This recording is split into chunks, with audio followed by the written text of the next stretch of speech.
ಕೆಲವೊಮ್ಮೆ ನಮಗೆ ಮನೆಗೆ ಯಾರಾದರೂ ದಿಢೀರಂತ ನೆಂಟರು ಬಂದರೆ ಸುಲಭವಾಗಿ ತಕ್ಷಣಕ್ಕೆ ನೆನಪಾಗೋದು ಅಂತ ಅಂದರೆ ರವಾ ಶಿರಾ ಇಲ್ಲ ಕೇಸರಿ ಬಾತು. ರವಾ ಶಿರವನ್ನು ಸಾಮಾನ್ಯವಾಗಿ ಎಲ್ಲರೂ ತಿಂದಿರ್ತೀರ. ನಾನು ಈ ದಿನ ಬಾಳೆಹಣ್ಣನ್ನು ಬಳಸಿಕೊಂಡು ಬಾಳೆಹಣ್ಣಿನ ರವಾ ಶಿರವನ್ನು ಮಾಡ್ತಾಯಿದ್ದೀನಿ. ತುಂಬ ರುಚಿಯಾಗಿರುತ್ತೆ ತಿನ್ನಲಿಕ್ಕೆ, ಮಾಡೋದು ಕೂಡ ಅಷ್ಟೇ ಸುಲಭ. ಬನ್ನಿ ನೋಡೋಣ ಈ ರೆಸಿಪಿಯನ್ನು. ಇಲ್ಲಿ ನಾನು ಮೊದಲಿಗೆ ಒಂದು ದಪ್ಪ ತಳದ ಪಾತ್ರೆಯನ್ನು ತಗೊಂಡು ಅದಕ್ಕೆ ಒಂದು 2 ಚಮಚ ಆಗುವಷ್ಟು ತುಪ್ಪವನ್ನು ಹಾಕಿದ್ದೇನೆ. ತುಪ್ಪ ಚೆನ್ನಾಗಿ ಕರಗಿದ ಮೇಲೆ ಸಣ್ಣದಾಗಿ ಹೆಚ್ಚಿ ಇಟ್ಟಿರುವಂತಹ ಬಾದಾಮಿಯನ್ನು ಚೆನ್ನಾಗಿ ಹುರ್ಕೊಳ್ಬೇಕು. ಅದರೊಟ್ಟಿಗೆ ಒಂದು 8ರಿಂದ 10 ಆಗುವಷ್ಟು ಗೋಡಂಬಿ, ಇದನ್ನು ಕೂಡ ಅದೇ ರೀತಿಯಲ್ಲಿ ಹುರಿದುಕೊಂಡು ಅದರೊಟ್ಟಿಗೆ ಒಂದು 10ರಿಂದ 15 ಆಗುವಷ್ಟು ಒಣ ದ್ರಾಕ್ಷಿಯನ್ನು ಕೂಡ ಸೇರಿಸಿ ಚೆನ್ನಾಗಿ ಹುರ್ಕೊಂಡಿದ್ದೇನೆ. ಹುರಿದು ಒಂದು ಬೇರೆ ತಟ್ಟೆಗೆ ತೆಗೆದಿಟ್ಕೊಳ್ಬೇಕು. ಕೊನೆಯಲ್ಲಿ ಹಾಕಲಿಕ್ಕಿದೆ. ನಂತರ ಅದೇ ತುಪ್ಪಕ್ಕೆ ನಾನಿಲ್ಲಿ 1 ಕಪ್ ಆಗುವಷ್ಟು ಸಣ್ಣ ರವೆಯನ್ನು ತಗೊಂಡಿದ್ದೇನೆ. ಮೇಲ್ಗಡೆಯಿಂದ ಪುನಃ ಮತ್ತೆ ಒಂದು 2 ಚಮಚ ಆಗುವಷ್ಟು ತುಪ್ಪವನ್ನು ಹಾಕಿ ಮೀಡಿಯಮ್ ಉರಿಯಲ್ಲಿ ಈ ರವೆಯನ್ನು ಚೆನ್ನಾಗಿ ಹುರ್ಕೊಳ್ಬೇಕು. ಪರಿಮಳ ಬರೋ ತನಕ ರವೆ ಚೆನ್ನಾಗಿ ಹುರಿದ್ರೆ ಮಾತ್ರ ಈ ಶಿರಾ ಚೆನ್ನಾಗಾಗೋದು. ರವೆಯನ್ನು ಸರಿಯಾಗಿ ಹುರಿಲಿಲ್ಲ ಅಂದರೆ ಒಂದು ರೀತಿ ಗಂಜಿ ಥರ ಆಗಿಬಿಡುತ್ತೆ. ನೋಡಿ, ಈ ರೀತಿ ಬಣ್ಣ ಬದಲಾಗಬೇಕು. ಹಾಗಂತ ತೀರ ಬಣ್ಣ ಬದಲಾಗೋದು ಬೇಡ. ಈ ಕಡೆ ನಾನಿಲ್ಲಿ ಒಂದು 5ರಿಂದ 6 ಆಗುವಷ್ಟು ಬಾಳೆಹಣ್ಣನ್ನು ತಗೊಂಡಿದ್ದೀನಿ. ನಾನು ತಗೊಂಡಿದ್ದು ಸ್ವಲ್ಪ ಚಿಕ್ಕದಾಗಿತ್ತು. ದೊಡ್ಡದಾದರೆ ಒಂದು 2 ಇಲ್ಲ 3 ತಗೊಂಡ್ರೆ ಸಾಕು. ಈ ರೀತಿ ಬಾಳೆಹಣ್ಣನ್ನು ಸ್ಮ್ಯಾಶ್ ಮಾಡ್ಕೊಳ್ಬೇಕು. ಮಿಕ್ಸಿಗೆ ಹಾಕಿ ರುಬ್ಬೋದೆಲ್ಲ ಬೇಡ. ಇಲ್ಲ ತುಂಬ ಸಣ್ಣದಾಗಿ ಬಾಳೆಹಣ್ಣನ್ನು ಹೆಚ್ಚಿಯೂ ಕೂಡ ಮಾಡ್ಬೋದು. ನಂತರ ಮತ್ತೊಂದು ಪಾತ್ರೆಗೆ ನಾನಿಲ್ಲಿ ಪುನಃ ಮತ್ತೆ ಒಂದು 2 ಚಮಚ ಆಗುವಷ್ಟು ತುಪ್ಪವನ್ನು ಹಾಕಿದ್ದೇನೆ. ತುಪ್ಪ ಚೆನ್ನಾಗಿ ಕರಗಿದ ಮೇಲೆ ಇಲ್ಲಿ ನಾವು ಪೇಸ್ಟ್ ಮಾಡಿ ಇಟ್ಟಿರುವಂಥ ಈ ಬಾಳೆಹಣ್ಣನ್ನು ತುಪ್ಪದೊಳಗಡೆ ಹಾಕಬೇಕು.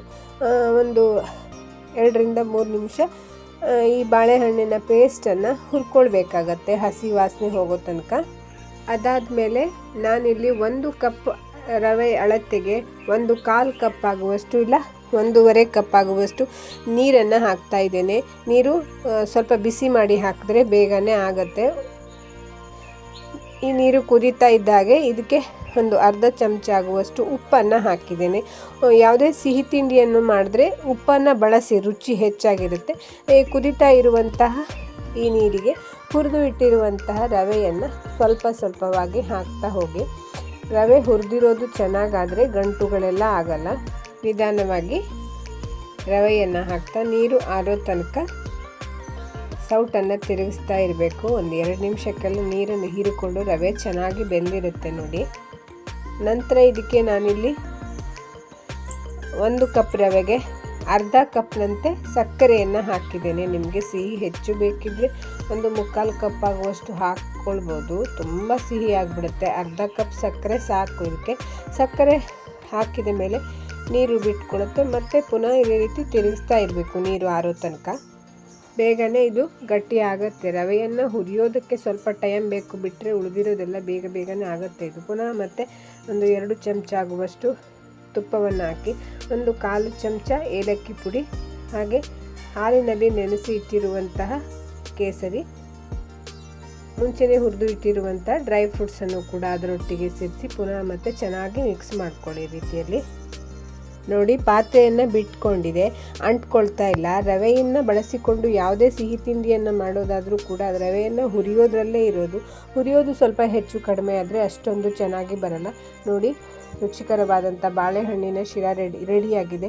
ಕೆಲವು ಕಡೆ ಇದಕ್ಕೆ ಕೇಸರಿ ಬಾತು ಅಂತಲೂ ಹೇಳ್ತಾರೆ, ನಮ್ಮಲ್ಲಿ ಶಿರಾ ಅಂತ ಹೇಳ್ತಾರೆ ಇದಕ್ಕೆ. ನೀವು ಕೂಡ ಖಂಡಿತ ಟ್ರೈ ಮಾಡಿ ನೋಡಿ ಸ್ನೇಹಿತರೆ. ಇದೇ ರೀತಿಯ ಹೊಸ ಅಡುಗೆಯನ್ನು ನೋಡಲಿಕ್ಕೆ ಪರಿಶ್ರಮ ಕಿಚನನ್ನು ಲೈಕ್ ಮಾಡಿ, ಕಾಮೆಂಟ್ ಮಾಡಿ, ಹಾಗೆ ಫಾಲೋ ಮಾಡೋದನ್ನಂತೂ ಖಂಡಿತ ಮರಿಬೇಡಿ. ಧನ್ಯವಾದಗಳು.